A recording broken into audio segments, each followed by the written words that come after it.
door at all times and to security Thursday through Saturday, cordoning off an area for patrons on the sidewalk and closing the facade at 10. When it was heard in August of 2010, the applicant stated it had already changed its method of operation to a tavern lounge, and there were 2 resident complaints submitted about late night noise and crowds on the sidewalk. We did not know that the licensee had sustained numerous violations from 2009 through 2011, including for unauthorized method of operation, which were sustained in 2011, or to which the licensee pled no contest. The licensee was nuisance abated in June of 2011 for sales to minors. DOH closed the business in October of 2011. This location was then heard in April of 2012 as a corporate change, where the principals who appeared represented that the former principal had been responsible for the business problems, and that was no longer an entity in the business, and we approved the stipulations to operate in taverns and include all hours, incorporating the stipulations of settlement for the nuisance abatement, which I don't have in front of me, but including employing for security Sunday through Thursday, 3 security Friday and Saturday, one of which would be at the door, using ID scanners, which was also a stipulation of settlement, having a closed facade, having a cordoned off area to keep patrons off the sidewalk, and having Joseph Torres as the daily manager because he represented that he had not participated in the management of the business before then, so was not responsible for the existing problem. And not applying for a cabaret license and having no dancing. So we received a complaint regarding noise in August, on August 3rd. Continued complaint regarding loud noise on October 6th. Complaint that the residents had met with the licensee who stated that it would not change its method of operation but would operate however it wanted to on October 31st. That's for the resident. And then a communication from the resident on December 15th saying that there was an ongoing dialogue with the licensee to correct the existing problems. There have been 18 311 calls from May 12th of 2016 through November 6th of 2016 from 10 a.m. to 5 a.m. with 5 of those non-crime corrected. The Lower East Side dwellers submitted an opposition statement saying the zoning does not permit cabaret covers or scheduled performances, that the location has live music, dancing, covers, ticketed sales, and scheduled performances, that it's installed accordion doors inconsistent from its stipulation, and it has inadequate security. There were additional resident letters, I didn't put the dates on them, that I got since the item was calendared last month, complaining of crowds, no crowd control, no sanitation, an open facade, loud music, ropes cordoning off people on the sidewalk, and yet still crowds Thursday through Saturday, blocking residential apartment entrances, no sanitation. There were 12 additional letters, those were 3 letters, 12 additional letters from residents, as well as a letter from the 102 Norfolk Street Tenants Association complaining about crowds and noise. An additional resident letter opposed to the general conditions of the neighborhood. Yelp reflects that there are covers. I only looked at the initial pages of Yelp. July 9th and September 3rd of 2016, and dancing on May 14th, July 9th and September 3rd, as well as a 20% of this fee, which is inexplicable. In addition to a cover and a tip. I received additional letters today, which seem to be in part the letters that I read out, but I don't know because I received them at 3:41, so I didn't actually have an opportunity to look through them. And for future reference, because I probably won't be responding to emails as much anymore, Mondays are the worst day I have at work, so materials submitted to me on Mondays, I've had very little opportunity to review. Okay, is there, the biggest renewal with complaint, We'll call on the speakers first, Sure. see if there's anybody else, and then give the applicant an opportunity to be heard.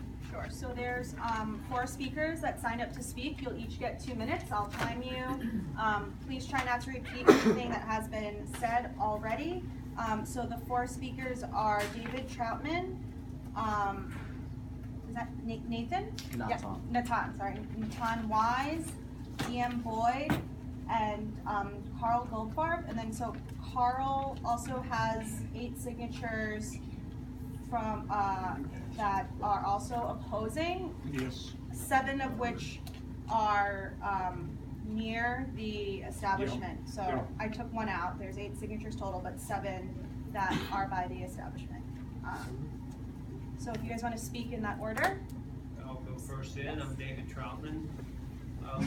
Kim tells me that she had turned in some photographs showing a particular type of firework or sparkler device that's used on the premises.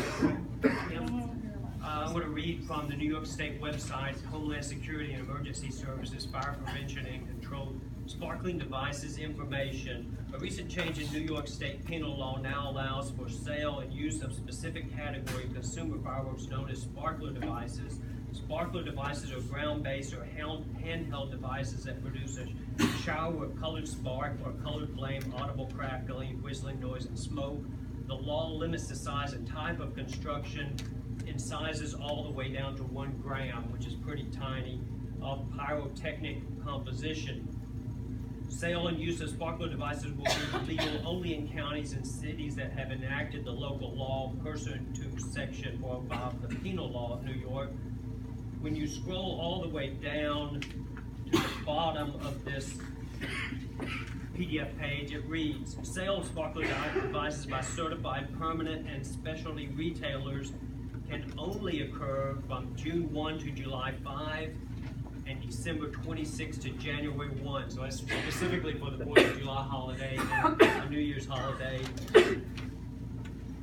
Additionally, all consumer fireworks, including sparkler devices, remain fully prohibited in the city of New York. Oh, excellent. 28 seconds to spare. Natan? Hi, so thanks for having me. I actually wasn't aware I was under like a 2-minute clock, but I was prepared to speak about something entirely different with the problem. But if the debate really is whether Mazaar is operating correctly, I mean, if you guys want to look at their Instagram account, they are promoting an event Tuesday, February 14th, $10 tickets, $15 at the door, hookahs, DJs, etc. So if and you can all look up on your Instagram right now. So if the debate is whether Mazaar is operating as a nightclub or not, or if they're having promoted events, I mean, it's unequivocally, that's the case. What I was hoping to speak about a little bit was, the issues I've had living above Mazaar, the fact that, it's essentially a nightclub that's probably smaller than this room, with an entrance that's probably smaller than this door, with then a bouncer table and, lines forming. The fact that we tried to have an open dialogue with the owners, we've basically told to, shove it up our asses and they'll do whatever they want.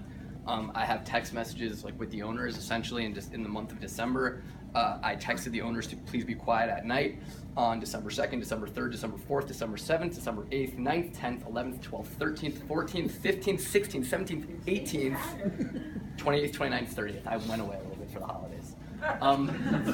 The point is, I'm not quite sure how Mazaar got to be the space that it is. It's just so wholly unequivocally incorrect that it's a nightclub operating in a room this size. I don't know how to correct that. The second group of people that came today to approve their license, they're trying to open up a restaurant that stays open till midnight. I mean, I'm a young guy. I would love to go to something like that. Get a beer, be open till 1 a.m., hear background music, that's great. But the fact that I live above essentially a music promoted nightclub, it's just incredibly frustrating that it can even exist. So, I mean, I'm not sure if I went over, but that's really what I was hoping to depart on you guys today, that I live above a club and it's in a tiny, totally unsuitable space.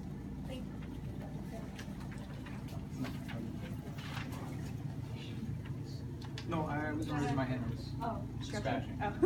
DM? Yeah, I'm gonna take more than 2 minutes, please, because there's a reason how this happened, and we have so many people here and I'm taking their time. They decided not to sign up to save time for all of you to hear about how horrible it is to live. They live on Essex. Alex received 16 letters. Alex, those letters were put together because of last month for you, and I think there was some overlap and maybe a few that you didn't read, but I think they're pretty much the same, with the exception of maybe a couple. And I'm speaking on this because when Natan asked how this happened because this was not heard this was not heard publicly. This was approved to committee even though it was a new license. The information was given to you guys in detail of this case, and we tried to fight it at the state liquor, but once, we argued with Susan repeatedly in the office to put this publicly so we can hear. We assured them that this was going to be a hookah nightclub. We assured you that they lied to you prior, the owners. This was all a scam, and we are paying the price of one of the worst corners in Hell Square that we cannot live. As a woman, you cannot walk in that corner with their customers. They hoot and holler at you, and when you don't look at them, they say you're a bitch. It's an awful group of crowd of people. On top of that, Frank can attest to this. I'm still trying to figure out what Hell Square is. Where is that? You know where it is. It's No, I've never heard of it. Oh, Section you know it. Where it is. It's most of the restaurants you represent. So basically, there's a tag team going on between him and Terry Flynn. Between him and Terry Flynn, because Terry Flynn repped it at the SLA. And when he said to us, if the committee had heard this publicly, I would have assured you this would have never been a hookah bar. We said this is going to be a hookah nightclub. It turned into a hookah nightclub. Can we agree on that?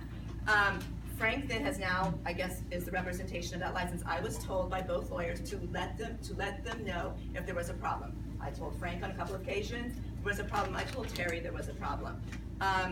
Mainly what we have here, unfortunately, the community has paid the price. The stipulations are so freewheeling on this applicant that I can't even believe it. They're allowed 4 promoted events a night.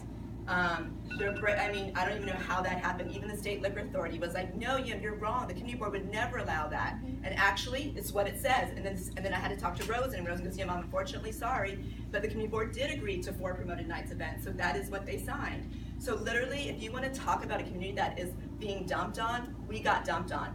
We argued for months to please put this on the agenda. No one would listen to us.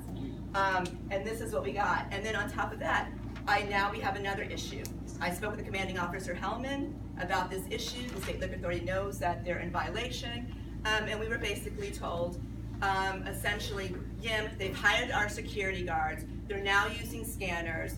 I don't care about the stipulations. Now, you guys are sitting here drafting these stipulations. If we didn't have a proactive enforcement leg at the NYPD that thinks those stipulations are important, then there's no point in writing those stipulations. We have no defense if no one's going to enforce that. They're not allowed to have an open facade. Hookah smoke is blowing out there all weekend. Like if you walk by that place, I don't want to breathe hookah smoke. I don't want my daughter walking by that. That's a main artery getting to the subway and the bus line. So we have an issue here when we don't even understand why the cops are telling them what security they should use. If they actually read the stipulations, they'd have known they were required to have security guards, 2 every night and 3 on the weekends. That has not happened. Maybe recently has had. I have no idea. On top of that, they use one of the worst promoters that is known for having gunfights at their places. The cops also confirm that. They're no longer allowed to use that promoter. But again, people like Natan, people that live here, the people that live in this room, behind that building, next to that building, up from that building, are the ones that are suffering. And I really hope, I don't know what you can do, but the only thing that I can see that we can do, because you can't really do anything about this license because you approved it, you can't really deny a renewal, but I hope that you can work with the State Liquor Authority and the 7th Precinct and close places down like this, because they do nothing but harm our neighborhood. Thank you. What I will say for the benefit of everybody, and we repeat this every month, is that there's very little we can do at the point where you're coming to the renewal that we're hearing, and that we always recommend, and we don't get this consistently below Houston Street. We work very closely with the 7th Precinct and the 9th Precinct. We have great success with the 9th Precinct and the residents above Houston Street in terms of addressing complaints with residents, but not so much below Houston. And that is because we get very few complaints to the office regarding the ongoing issues with businesses. We do get from DM, CC'd on many many sort of global complaints that are sent to the SLA and to the precinct at the same time, but we're not getting the complaints that contain 311 calls, the complaints that the office routinely works on with the precincts to try to correct on an ongoing basis, and then provides as a record to the SLA of ongoing complaints. And for whatever reason, when they're presented to us in sort of that conclusory way as a package, it's not as effective for the SLA as it has been when we've been getting it in an ongoing way above Houston Street. I complained, So- and you guys didn't do anything about it. We do complain. I complained multiple times, and I didn't get anything done about it. If anything, I got Excuse So me? please don't speak out of turn. I'm happy Sorry, to I just listen arrived. to I had you, to but get off work to get here. yeah, Sorry. but most people don't walk into meetings and shout out. They Well, you're they just saying wait for something the that's not opportunity. actually I'm the factual. chair of this committee, so I actually oversee. It's not alternative facts, Okay, if Go ahead. we've given Susan list Go of what the ahead. problems are, she refuses to listen. Yes. So I'm just trying to tell It's you not what you, I Alex, think it's is. not you. I'm trying to tell It's you the what's the most effective way to have the complaints heard and addressed on an ongoing basis.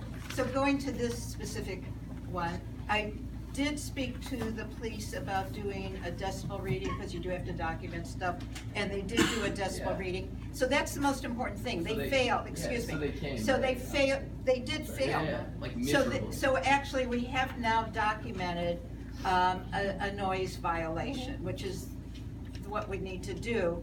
I did give the information to the lawyer.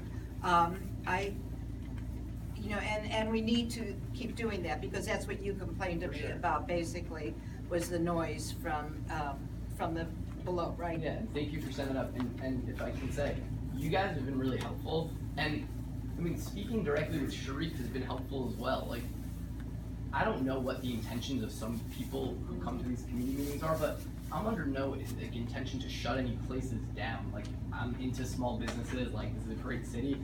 Mazaar could be an awesome place, right? If it just like wasn't a club and like served food and like was a bar, like that would be awesome. And I understand you guys are limited in what you can do. I just merely wanted to like have that expressed. So if I can continue, now that we know that the noise is beyond legal level, maybe the applicant could address that with the committee on dealing with that. Okay, and with respect to the item not heard at committee, what I omitted, and I'm sorry, I didn't write it down in this month, I wrote it down last month. So I made a decision, so I apologize for that incorrect decision, but at the time, the only complaints we had were the belief that DOH had closed the business and it had operated on some days while the business was closed by DOH. Which isn't necessarily a licensing issue, but it was represented to me that the application in March of 2014 was a corporate change.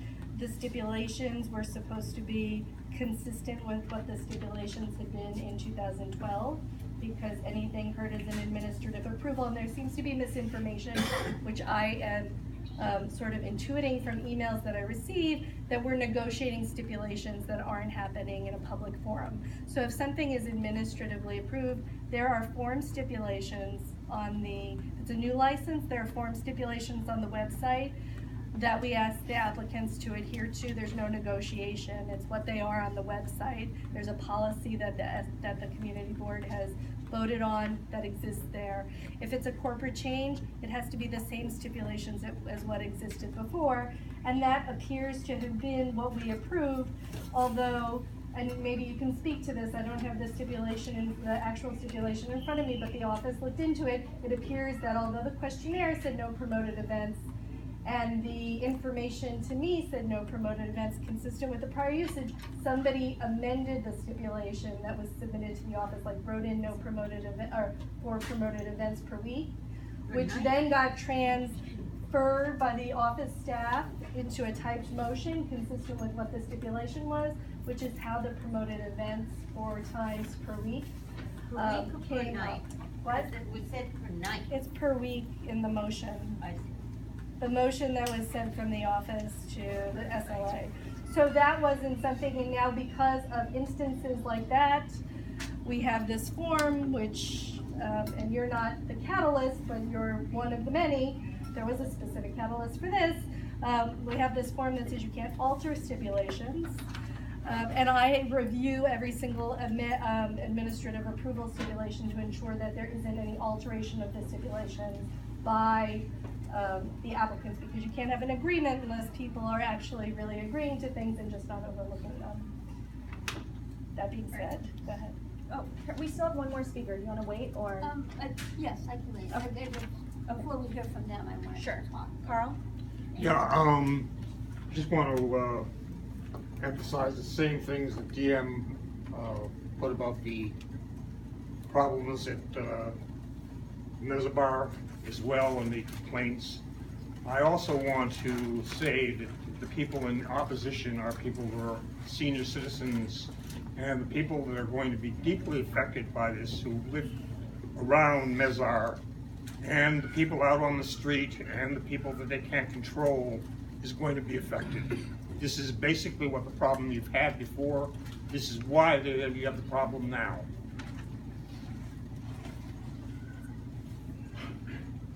Thank you for being brief. Is that it? Yeah. Go ahead, Carolyn, then I'm gonna say the application. I thought it would be helpful just to know how many people are here, you know, if the speakers were sort of consolidated, how many people are here tonight in opposition to this, or because of problems with this, if we just count. 1, 2, 3, 4, 5, 6, 7, 8, 9, 10, 11, 12, 13, 14. Okay, I think we should, when we get around to that point, look at that. I guess the other, plus whatever, now, just the people showed up tonight. I guess this is the question, maybe the outcome of maybe it becomes part of the conversation with them, but, you know, it seems like they do have a very liberal license, but yet they're also doing things that violate that license, right? So maybe if you sort of catalog the violations, then have them address those. I mean, I wrote down unresponsive noise, covers, live music, dancing, non-crime correctly 311 complaints, doors open, facade open late, and creating dangerous conditions on the sidewalk. Not having security and managing crowds, all of which I think would be in violation of those stipulations. So I think if we can kind of catalog that and we'll hear from them, but then that can be kind of the core of part of our resolution that we formulate to try and cite specific places where even with their liberal stipulations, they're still violating them. That's fine. Is that kind of a list of things we have that are security? Okay, that's the list I've jotted down, maybe other things. Sanitation. Sanitation is not part of an SLA stipulation. It's something we might note, but it's not part of the stipulation.